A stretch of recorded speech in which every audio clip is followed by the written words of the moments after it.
along, check for danger, there's no danger. Now what? They're lying here, motionless. Try and get them to respond to you, call out. That's the one. So you want to speak before you touch, for obvious reasons, because if it was a really beautiful sunny day and they were all lying in the park like that, you don't want to get yourself in a bit of a pickle. So just make sure that you are speaking before you're touching. You're obviously looking for other clues as well. They're not going to look very well if you're worrying that they might need resuscitating. So speak to them, shout assertively, hello, I'm Emma, I'm a first aider, are you okay? Nothing. If you don't get a response, check they haven't got the music in. If that's not the issue, hurt them. You want to give them a quick, painful stimulus that they would normally say ow or cry. You could shake them. The problem with shaking is that if you don't get a response, you're going to want to shake them. And the whole point of first aid is to promote recovery without making anything worse. So what you want to do is to give them a short, sharp shock without risking doing any damage. So a really sharp pinch of the ear, dig your nails in, they should react. The paramedics will dig their fingernails, well, dig in their fingers into the nail bed of them and give it a bit of a twist. They really do want to hurt them.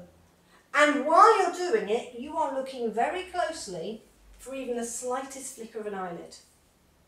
If you don't get a response when you pinch one ear, pinch the other ear, just in case they've got a weakness down one side. And if you get any response at all, what do you know? They're breathing and they're alive. They have to be. At that precise moment, they have to be breathing and their heart has to be beating, which is quite reassuring. So if you get a response right up here at the top, you can apologise.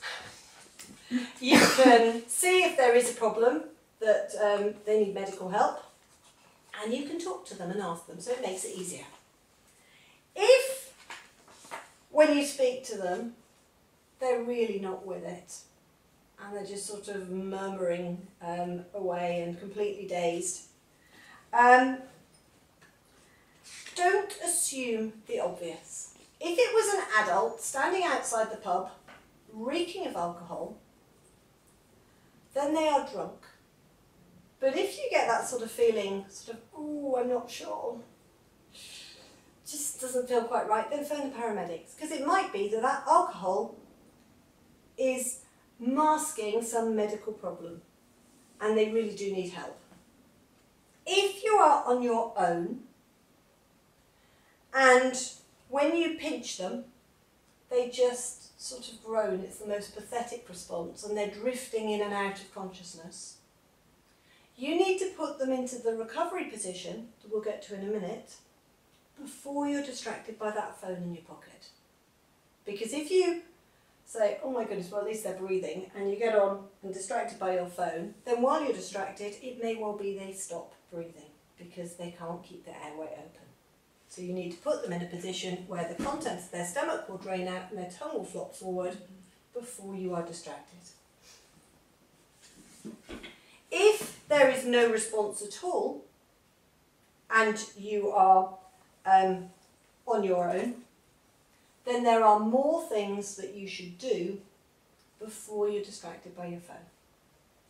Okay, is that all right? Because you need to know whether or not they're breathing. If you have somebody with you, then they can get on the phone right at the very start. I meant to tell you that if there is no response, you shout at that point. But if you've got somebody else with you, then shout right at the start. They can get on the phone. By the time they get to the point where the paramedic's saying, are they breathing or not, you will have got that information. And if you phoned the paramedics and they were breathing, and now they've stopped, then you need to phone back because you are still at this level and you now need to be at this level. of priority for them to come to you. Is that okay? And if you found a paramedic and you found out that actually it wasn't as serious as you thought and you didn't really need them, then you apologise. Nobody minds, but keep them updated so that they're not wasting a call. Is that okay? So you check for danger and you check for response, and you do that. Speak before you touch, and if there is a response, you know for certain they're breathing and their heart is beating, and if there isn't a response, the advice is that you're meant to shout for help. Okay?